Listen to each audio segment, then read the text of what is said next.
Since this is now the end of the course, I can reveal a little bit of the inside of how we put these lecture series together. We think of a theme and then we say, well, what is there to say about this theme? And sometimes we don't know. And so as we were thinking about all the different aspects of Victorian life and so on, we said, wonder if there's an economic piece to this or a finance piece. I mean, after all, England was, all over the world and all these different colonies and so on, but did that change the way they were doing their financing and so on? So not knowing whether this was even a topic, what do? We call on friends. So we called Professor Alan Blinder here in Princeton and said, Alan, is this a field in economics? Should we include this in the lecture series? And he said, yes, you're on to something. And then we said, well, who should we call? We didn't know who to ask. And he told us we should call Professor Michael Bordeaux. And so that's how we extended the invitation. And so I'm glad to welcome him tonight. As you know from the program, he's a professor of economics at Rutgers University and directs a center for monetary and financial history. So there it is. There really is such a field. And he's the director of the premier center in that area. He's been a visiting professor at UCLA, Carnegie Mellon, Princeton, Harvard, and here it is, the connection to this course, Cambridge University, where he was the Pitt Professor of American History and Institutions. Now, he also got his start in higher education under the Queen. He went to McGill University in Canada for his bachelor's degree and to the London School of Economics for his master's degree, and then on to get a PhD at the University of Chicago. Now, he's also been a visiting scholar at the Federal Reserve in the U.S., and if you didn't know it, there's a Federal Reserve in Canada, where he also went, and then under the Bank of England, he was a visiting fellow. So I think he is extremely well qualified to be the final speaker in our program tonight. He's practically British, and he clearly is a leader in financial history. So we're very pleased to welcome him and thank him.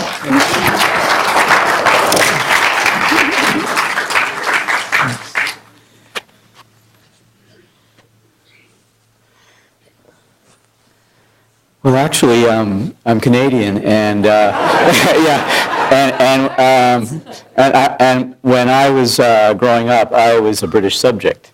And when we got my first passport, when I went off to England in the early 60s, it said that if you're a Canadian citizen, you are a British subject. And then, of course, they got rid of all that. And now Canadians stand in the same queue going into the UK as Americans do. So, but this is how it used to be. And yes, so I studied at McGill, and in fact, talking about Queen Victoria. So if you've ever been to Montreal, you may have seen McGill campus. Well, you know that there's on Sherbrooke Street, which is just the main street that the university's on, there's an old building, like it's an old hall, and it's called Victoria Hall, and this was the women's dormitory, and in front of it, you've got this great picture of Queen Victoria. So I'm going to even show it to you because I think it's the same, yeah. Okay, so right. So there's a picture of Queen Victoria, and I remember, going to college and sort of walking beside it. So, and also in Canada we had, it's not there anymore, but May 24th was the Queen's birthday. That was Victoria's birthday, and it was called Victoria Day. So there's a connection. There is a deeper connection actually than Ingrid thought there was. So this is a lecture about the Victorian age in economics, and I'm an economic historian, and there's a bunch of us at Rutgers that do this stuff. And this is actually one of the areas that I've done quite a lot of research in, is that period before 1914. I'm interested in the gold standard and the exchange rate arrangements that were then, but I'm also interested in globalization. and that was also, Britain was the center of the first era of globalization. So that's what my talk's going to be about.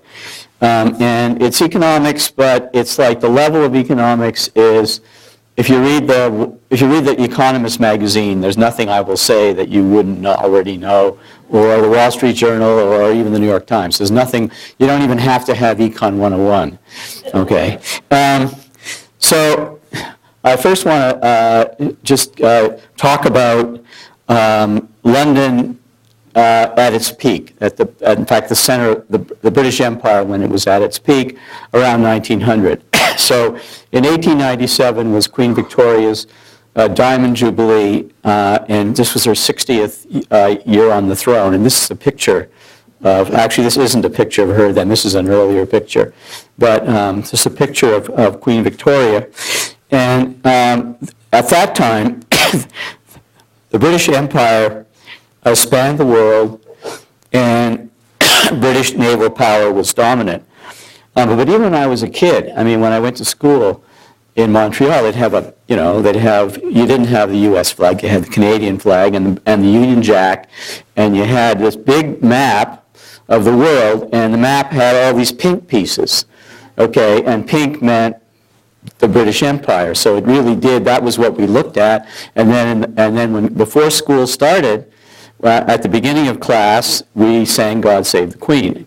In fact, I was a kid, it was God Save the King. It's George VI, that's how old I am. But anyway, so the British Empire spanned the world, and British naval power was dominant. And Britain was the first country to have, an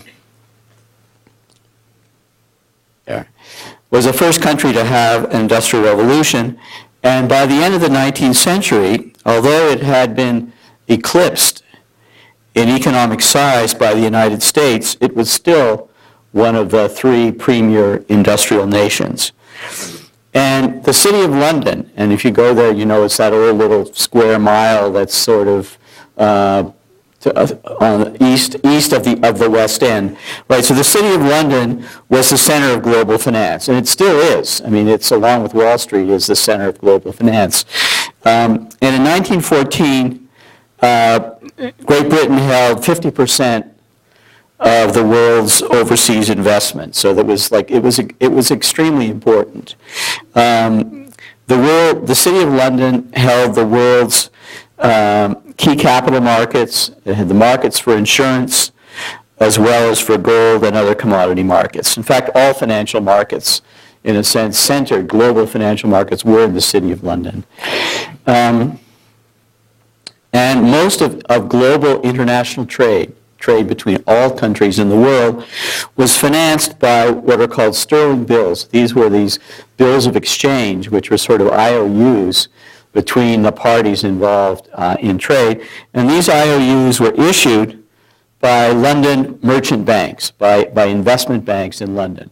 So they pretty well dominated global trade. In fact, the United States, up until 1914, okay, if you were an exporter or an importer and you wanted to ship goods from New York to Hamburg or to New Delhi or anywhere, you couldn't work out a contract in dollars. Okay, there was no market for dollars. You had to make an arrangement with a British merchant bank in London who had a branch in New York. Okay.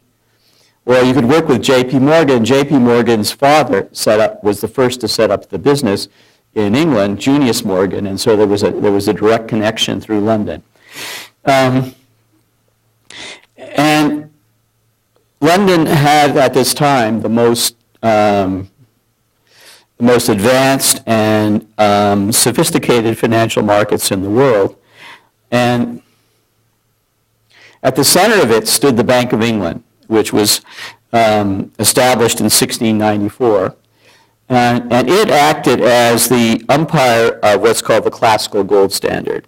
And that was the international monetary regime, or the international monetary arrangements that linked together trade in goods and finance across the world.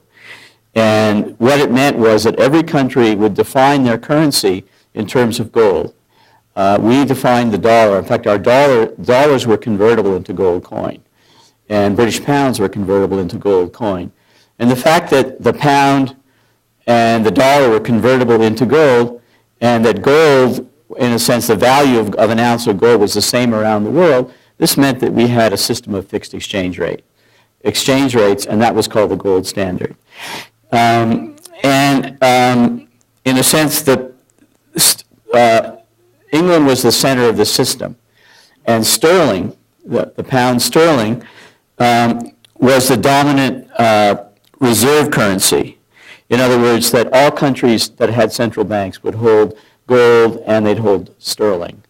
And that most international transactions that occurred, were invoiced not in dollars like they are today, but they were invoiced in sterling. Okay? And later, of course, the dollar took over, and today it's still very important. Central banks held, as I said, they held reserves in the form of sterling. In most countries, they held gold and pound sterling. Okay. And the period from 1880 to 1914 was both the heyday of the classical gold standard, under which, as I said, most countries define their currencies in terms of a fixed weight of gold, and that created a fixed exchange rate standard. And it was also, 1880 to 1914, was also referred to as the first era of globalization. And we think of that period, and we compare that to now, the period since about 1973, which is sort of referred to as the second era of globalization. And what do we mean by globalization? Well, it meant that in this period, goods, labor, and capital, or finance, flowed freely. That there was free trade. There were very few barriers to trade in this period. There were no restrictions on the flow of people, so there was free migration. And there were no restrictions on the flow of financial capital. Okay, they didn't have capital controls. Capital went from the centers which had low interest rates or low rates of return to high rates of return. And it's in this period that there were these massive capital flows from Europe, from Northwest Europe, from Britain, from the Netherlands, from France, from Germany, to finance the building of the infrastructure of the New World. And so this was the period when there was just millions and millions of pounds flowing from England or from France, but it always went through London. That was the sort of the entrepot to the United States, to Canada, to Australia, to Argentina. And this is, in a sense, how the modern world was financed. It was financed by capital from the old world with Britain being the center of it.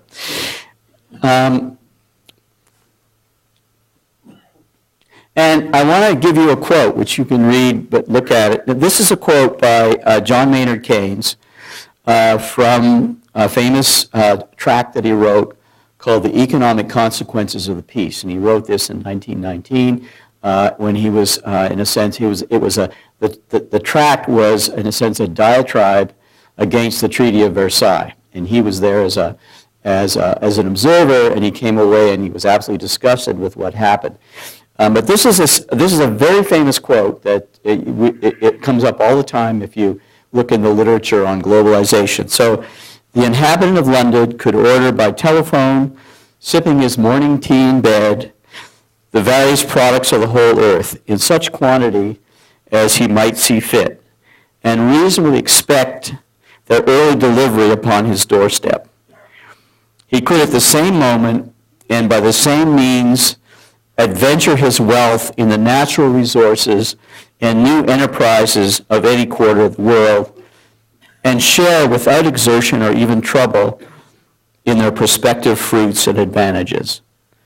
Or he could decide to couple the security of his fortunes with the good faith of the townspeople of any substantial municipality in any continent that fancy or information might recommend. Keynes really wrote well, didn't he? I mean, there's nobody that can write like that. Okay. Okay, where was I? He could secure forthwith, if he wished it, cheap and comfortable means of transit to any country or climate without passport or any other formality. He could dispatch his servant to the neighboring office of a bank for such supply of the precious metals as might seem convenient. And he could then proceed abroad to foreign quarters without knowledge of their religion, language, or customs, bearing coin wealth upon his person, and would consider himself greatly aggrieved and much surprised at the least interference. But most important of all, he regarded this state of affairs, as normal, certain, and permanent, except in the direction of further improvement, and any deviation from it as aberrant, scandalous, and avoidable. The project of militarism and imperialism, of racial and cultural rivalries, of monopolies, restrictions, and exclusion, which were to play the serpent into this paradise, were little more than the amusements of his daily newspaper, and appeared to exercise almost no influence at all in the ordinary course of social and economic life, the internationalization of which was nearly complete in practice. So you can imagine, you watch Upstairs, Downstairs or something, they're having a rerun of it on Masterpiece Theater, and you have this understanding of how comfortable life was, especially if you were a gentleman and who had investments in the City of London. So this is the picture then of what it was like in the Victorian age. And here's a picture of Keynes. And I was at King's College, Cambridge, 4 years ago, and that's where his college was. And so there's some great pictures of him everywhere. But he really dominated that place, and you're there, and you sort of feel like this is part of, all this history sort of speaks to you. Okay. So, what's that? Okay. So the question is, how did this evolve? And where did all this pinnacle of power, what were the origins of it? And to do that, to really understand that, we need to go back 300 years to the Glorious Revolution of 1688. And that event, when they invited William and Mary to come over from Holland, and sort of settle this ongoing fight about whether the Protestants or the Catholics would have the British crown, and also the fight over whether it be Parliament or the crown that would dominate the affairs of Britain.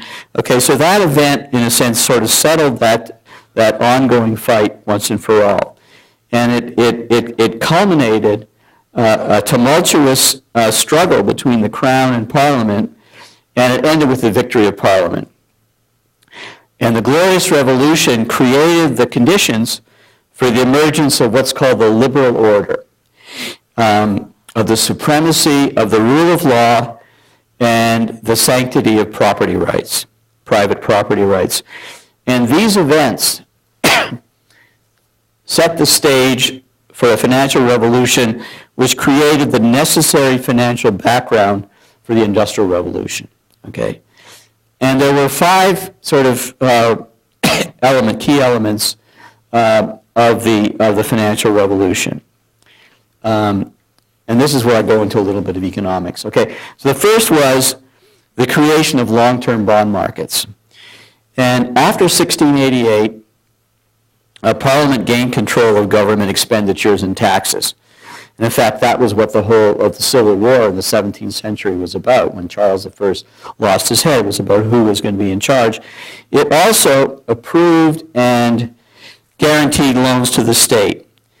And this power, combined with the establishment of an efficient tax system based largely on excise taxes. And you need the taxes to service the debt. And that created the conditions for the government to be able to borrow massive amounts of money to finance and win most of 8 wars that took place between 1689 and 1821. And what the British did is they followed the example of the Dutch, who'd sort of figured out how to create bond finance, but they copied the Dutch. And what they were able to do, and this is I'm going to use one of the few jargon words in this talk, they were able to do something called tax smoothing. In other words, that during the war, big war, instead of having to raise taxes during the war to pay for the war at a time where you really need labor effort to be at its peak, and you don't want people to be, in a sense, shirking and evading taxes. So instead of jacking up taxes, you borrow money as much as you can, you issue long-term bonds, and then when the war is over, you raise taxes and pay off the debt. Okay, and this is what the British did. They invented this concept in the 18th century. And for people who are worrying about debt in the United States, you should listen to this because it's very important. And in fact, after the American Revolutionary War, the debt to GDP ratio for Britain was 100%. Okay, that's higher than it is now in either Britain or in the United States. After the Napoleonic War, it was 250%. Okay, that's a lot higher than any country in Western Europe. It's higher than Italy and Greece, etc. Okay, and compare this to France.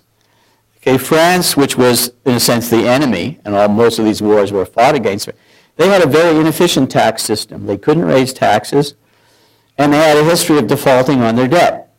So they couldn't issue bonds. They had a rough time paying for their wars, and they lost most of them. Okay?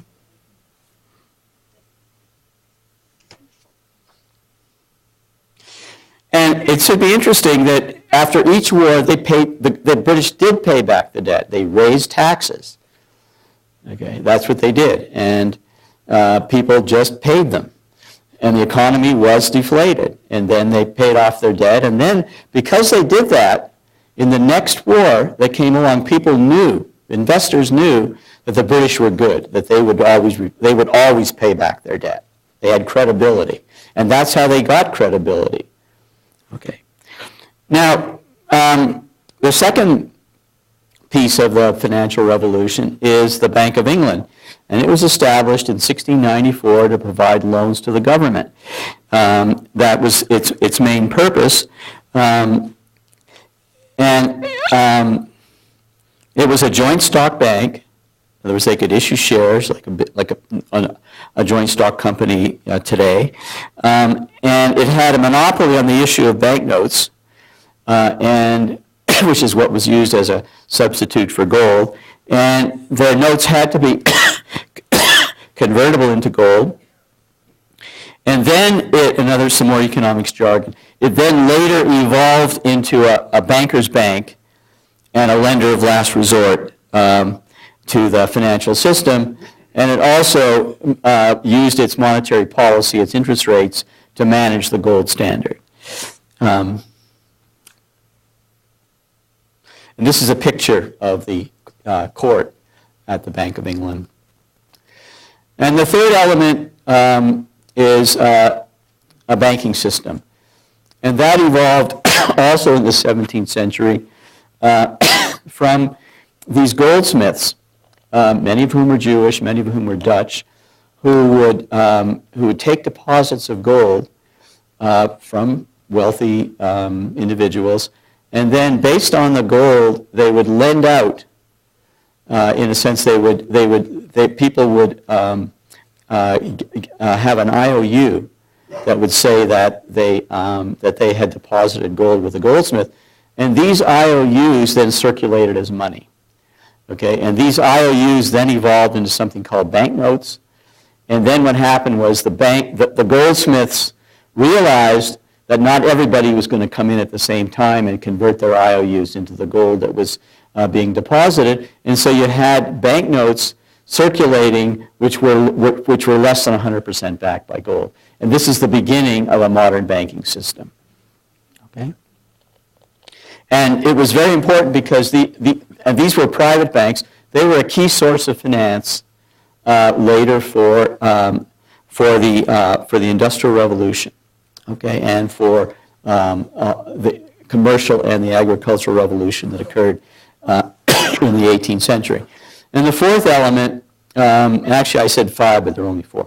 The fourth element was the stock exchange, and this appeared also in this period, and it provided the needed capital to finance the nascent industries. I'm not going to talk about the story of the stock market because there were lots of crashes and panics and speculations and swindles, etc., and it had a very rocky history, but it evolved into a very important institution. Okay. So the financial revolution was important because it provided the resources to finance the agricultural revolution that allowed British agriculture to become much more efficient, to release labor, to move into the Industrial Revolution, okay, and to provide large profits to the agricultural sector, also which were then invested in industry.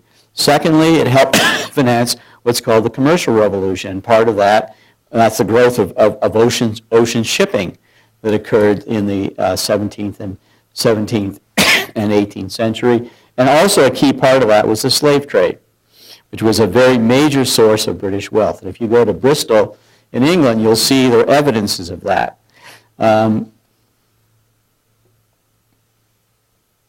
Okay.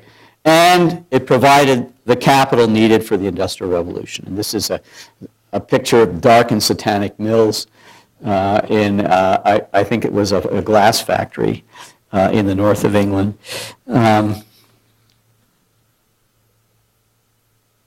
And Britain became, by the middle of the 19th century, Britain becomes a mature, advanced country. Sustained growth generated the savings which financed the development of the rest of the world in the first year of globalization.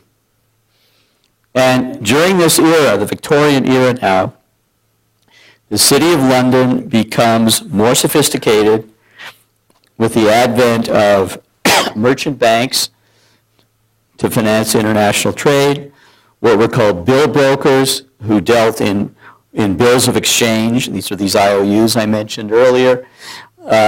Discount houses, which evolved from the bill brokers and who purchased and rediscounted commercial bills.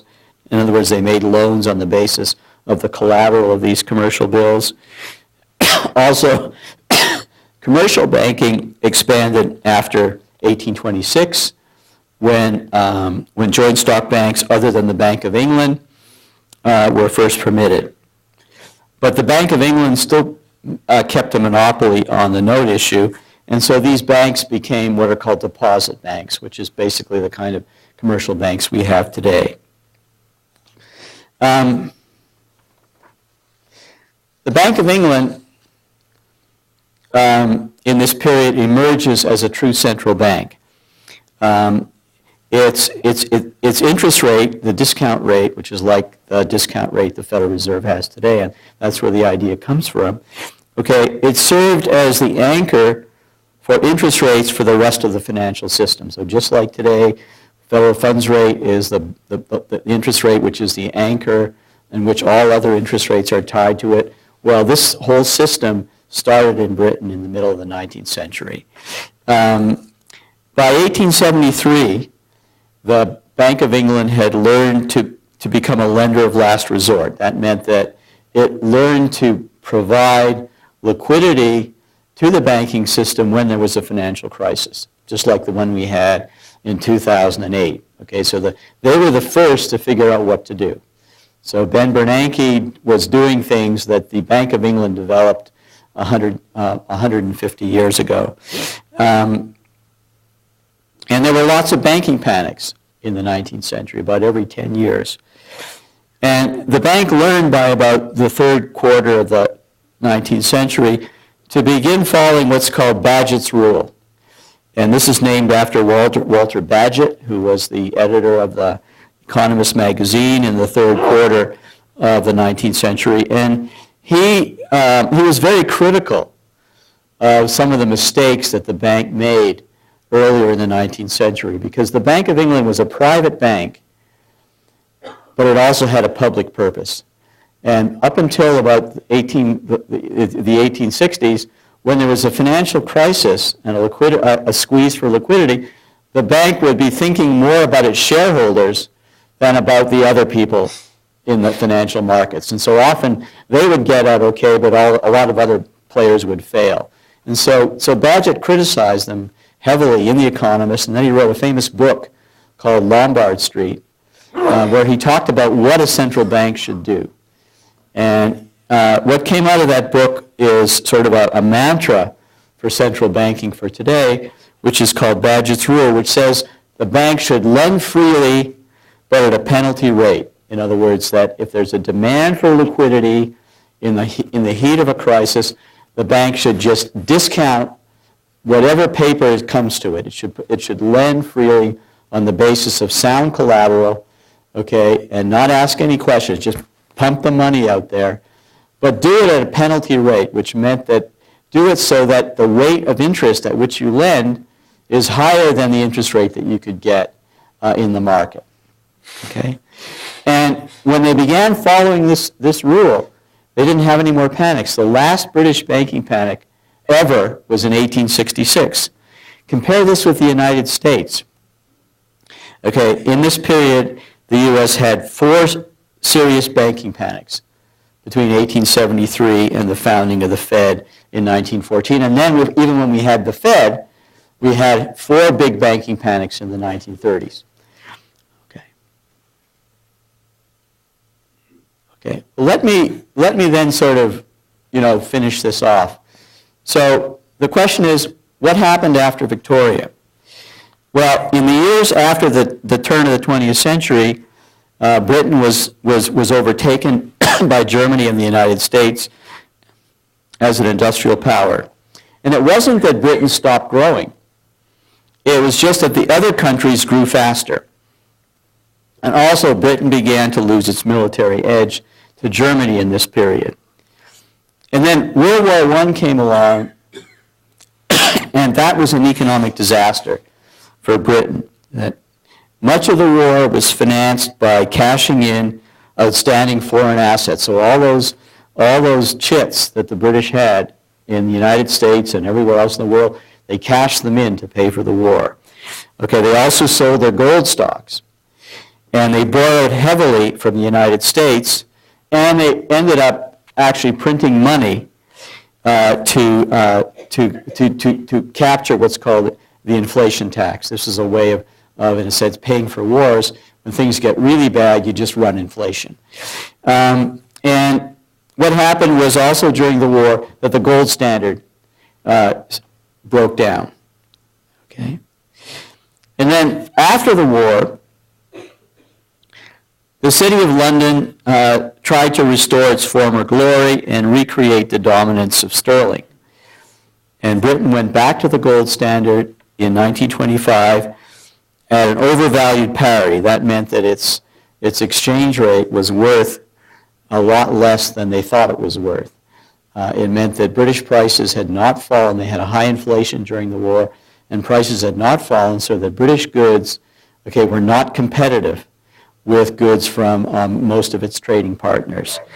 And so what happened was it tended to run persistent current account deficits. In other words, it kept, in a sense, spending more than it was earning, and it was importing more goods than it could export. And in the face of that, it faced continuous deflationary pressure. In other words, there was this downward pressure because it was losing gold, and the Bank of England kept raising interest rates, causing a recession.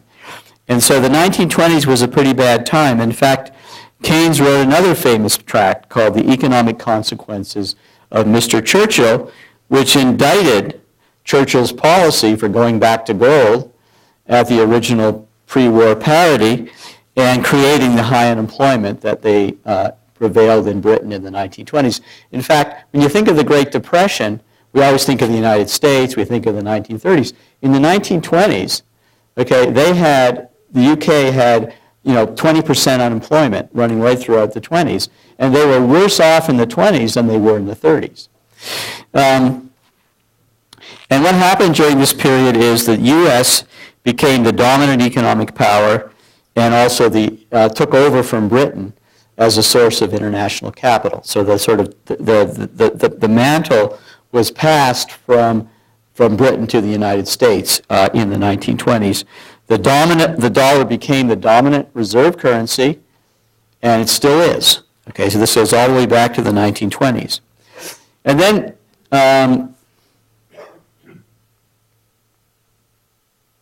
sorry, I was a little slow on the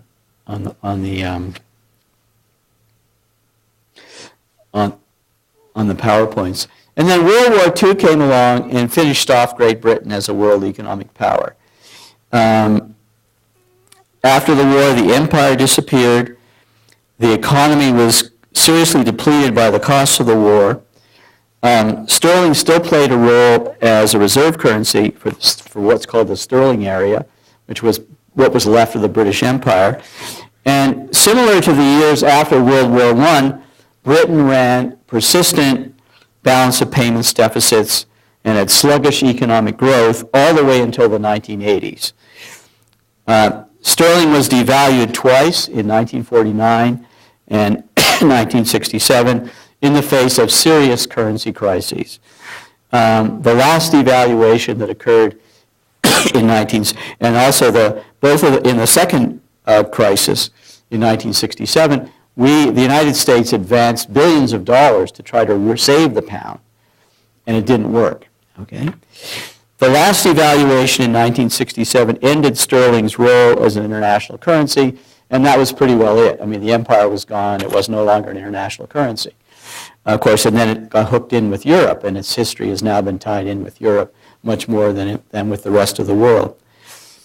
So let me conclude with a question. So what are the lessons for the United States?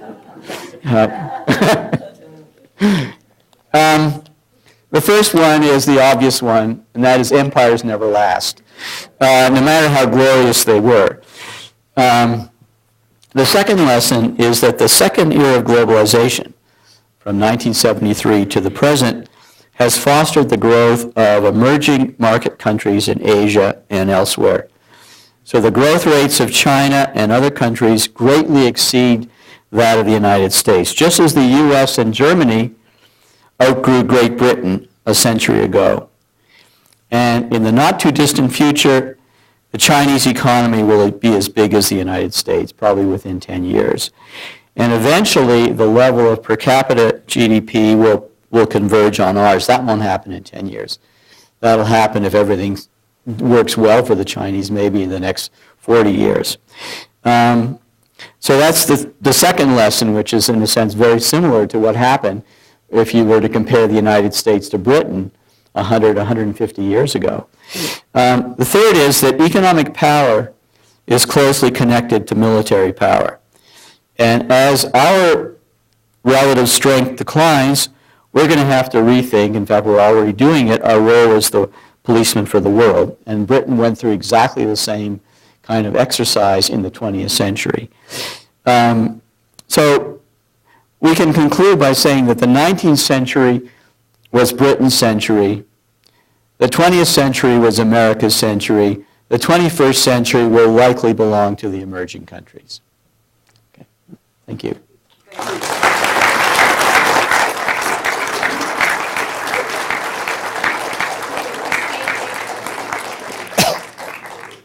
I think we'll take some questions, but let me thank you because people sort of tend to go out now.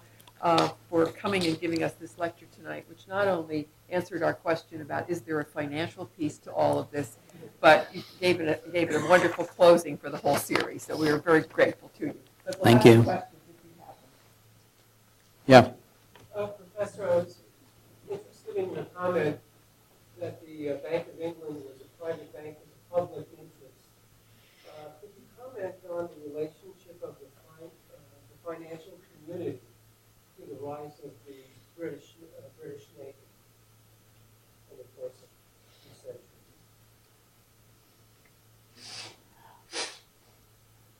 Let me think about that. Okay. The financial sector was very important. What the British did beginning in the 18th century is they would finance the Navy through these, in a sense, IOUs, which were like T-bills. Okay, they were called ordnance bills. So they actually the Royal Navy could issue this debt. It would sell the debt to merchant banks and other banks who would then market it to the public. And so the financial sector was extremely important in financing the growth of the British military. And the Bank of England was part of this. So what happened during the Napoleonic Wars was that the British government, in a sense, sold the short-term debt to the Bank of England. The Bank of England would then, in exchange for the debt, would just set up accounts for the Navy and the Army in the Bank of England, and then they could write checks on it. Okay, now this was very inflationary, and what happened was in 1797 there was a run on the pound, and Britain had to temporarily suspend the gold standard because the government was, in a sense, using the Bank of England and then the financial sector to pay for the war. Yeah. Maybe you just answered it, but why didn't the British finance World War I with borrowing in their own country? They tried. I mean, they went through these stages. Okay, the first thing they did was they had all these outstanding claims around the world. So they used those because what they had to do was to buy war material from us, okay, and raw materials and everything else. But they also issued a lot of debt. I mean, they financed most of the war by issuing debt, okay, but it wasn't enough. Okay, then they ended up having to run the printing press, and they had a 250% inflation. Yeah. Well, educate me on my ignorance on the gold standard, on pros and cons. You mentioned earlier that the gold standard allowed fixed exchange rate and boosted free trade, international trade. And there were some people, such as William Jennings Bryan, presidential candidate, vociferously against the gold standard. His famous speech, "You shall not crucify mankind under the cross of gold." In a few words, what is the downside of this? There was such controversy over it. Okay. Yeah, I used to teach a course in U.S. financial history at Rutgers, so I know all about that. There's a huge debate. It still goes on about the gold standard. Okay, and the gold standard, the benefits of the gold standard are that in the 19th century it gave us a fixed exchange rate regime, as I said. Secondly, it had a way of anchoring prices. And so you would have, in a sense, prices would rise and fall for short periods of time, but you couldn't have massive inflation. Okay, but the downside of gold was that it depended upon, the gold standard depended upon there being enough gold coming out of the ground to finance the growth of world trade. Okay, and what happened in the 19th century was the world was growing faster than the amount of gold that could cover that could finance the growth of the economy. And so there was a tendency towards deflation. Okay, and what William Jennings Bryan was upset about was that in the period from around 1870 to 1896, the U.S. and everybody on the gold was going through deflation. Okay, and deflation can affect people. It tends to create winners and losers. So if you're a creditor and prices are falling, the real value of of the loans that are owed to you are going up. If you're a debtor, e.g. a farmer, okay, and you owe mortgages on your land, prices are falling, okay, the value of mortgages go up. Okay, and so Bryant was, in a sense, understood this, and there was this large populist movement, the free silver movement, in the 19th century, which argued that if we had silver instead of gold as our standard, that we would not have falling prices because silver was more plentiful than gold. Okay, so the argument for free silver was an argument for inflation. Okay, and so William Jennings Bryan was an inflationist.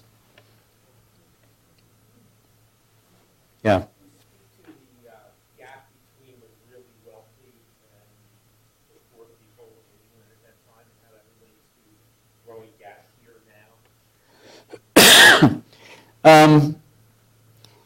I mean, this was one of the things that happened. I mean, there was always a very adverse distribution of income.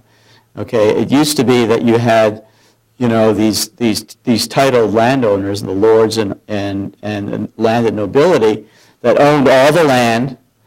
Okay, and everybody else was, in a sense, you know, part of the feudal system.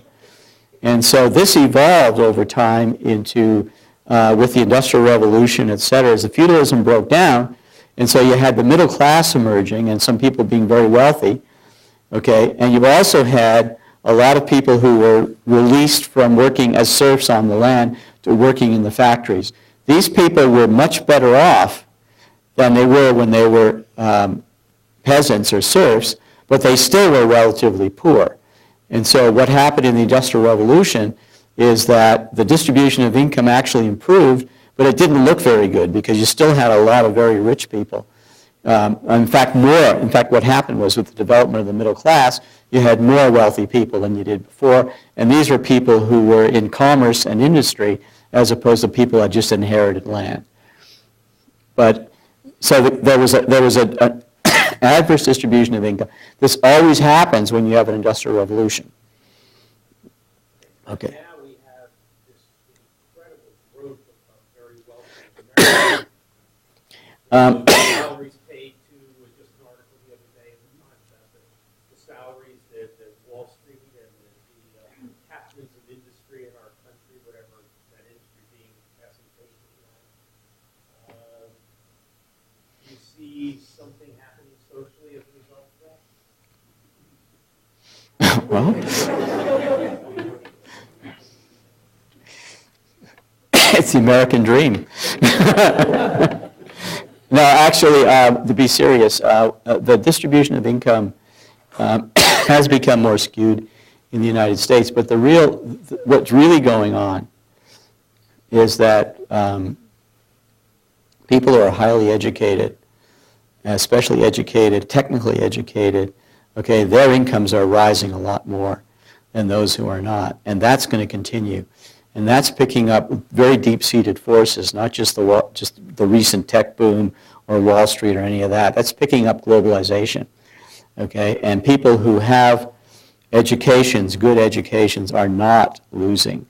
It's those that do not have those educations, and they're losing. And the problem, as I see it, is deficiencies in the U.S. educational system, and we're losing relative to the rest of the world. That is the real problem. It's not that a bunch of guys made a bunch of money on Wall Street. Okay, that always happens. There are booms and there are busts. But the trends are picking up very important gaps that are opening up in the labor force. Okay, they're affecting millions and millions of people, and this is not going away. And it won't go away until we do something about it. Yeah. To overcome the disparity of gold and the gold standard, you just have to adjust the rate. There's not enough stuff coming out of the ground. Just raise the price of gold. That's what the French thought. No, in the 1960s, no, really, there was a big debate about that, and the French solution to the problem of the Bretton Woods system was just double the price of gold. The problem with that, with the gold standard and doing that, is it creates what's called incredibility. So the reason the gold standard worked so well was because the price was fixed and everybody was fixed to it. Everybody, all countries were, in a sense, committed to keeping the price fixed. What was called the gold standard rule was keeping the price fixed. And changing the price of gold then opens up the following question. Okay, if we changed it once, why aren't we going to change it again? Okay, and so Essentially, that limits wealth. There's a limit to how much gold you can get. It's essentially that the gold standard, you can't change the rate, limits wealth. You've got other sources of wealth. no, what it does is it it creates, as I said before, a stable price level or deflation. But it doesn't limit wealth because wealth and money aren't the same thing. Okay, it doesn't affect the productivity of capital. Okay. But it does act as a straitjacket. And that's one reason why we got rid of the gold standard. Okay, and that's why going back to the gold standard is not a good idea. Okay, and I know there are a lot of people who, not maybe in this room, but there are people that think it is. But we can do better under what's called the fiat money standard, okay, if we have rules which are like the gold standard, but don't have the straitjacket of the gold standard. You talked about how England is now obviously more oriented towards Europe than to the old British Empire, but it still resists using euro as its form of currency. Could you briefly tell us what the pros and cons are of going over to the euro in England? Okay, I mean, part of it's just nationalism. Okay, it's just leftover nationalism, anti-France nationalism.